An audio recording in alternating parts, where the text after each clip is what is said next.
Hello friends, নানান ব্যঞ্জনে তোমাদের সকলকে স্বাগত জানাচ্ছি।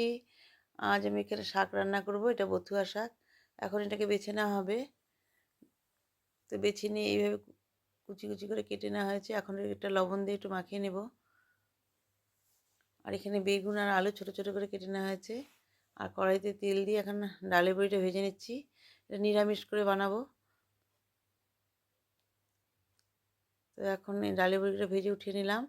আর তেলের মধ্যে কালো জিরা ফোড়ন দিয়ে দিলাম। দিয়ে আলু আর বেগুনটাকে ভেজে নিচ্ছি।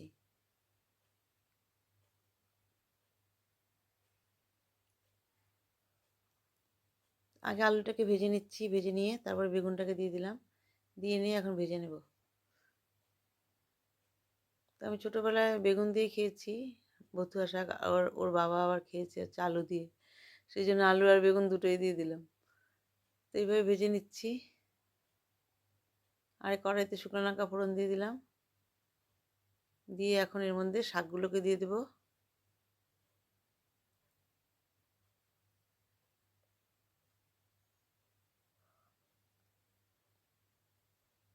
তো শাকটাকে দিয়ে দিলাম। আর যেহেতু লবণ মাখা আছে আর লবণ দেবো না, যদি লাগে পরে একটু দেব। তো এখন এখানে দুটো কাঁচা লঙ্কা দিয়ে দিলাম, দিয়ে শাকটা দেখো অনেকটা মজে অল্প হয়ে গেছে। এখন এর মধ্যে একটু ঢেকে দিলাম, ঢেকে দিয়ে এখন এর মধ্যে ডালের বড়িটা দিয়ে দেব। ডালের বড়িটাকে দিয়ে এখন একটু নাড়িয়ে নিচ্ছি।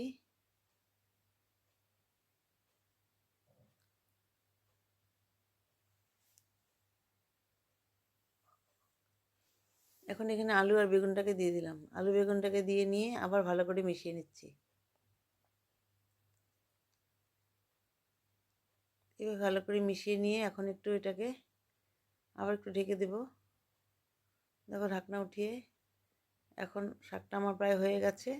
এখন আমি এটাকে নামিয়ে নিব। তো নতুন বন্ধুরা তোমরা যদি দেখে থাকো প্লিজ একটু কমেন্টস করবে, পাশে আসবে। পুরনো বন্ধুরা অবশ্যই আমার পাশে থেকো। এইভাবে আমার শাক রান্নাটা হয়ে গেল, বথুয়া শাক নিরামিষভাবে। এখন আমি নামিয়ে নিচ্ছি। আর বন্ধুরা তোমরা সবাই যেন ভালো থাকো, সুস্থ থাকো এবং অবশ্যই আমার পাশে থেকো। নমস্কার।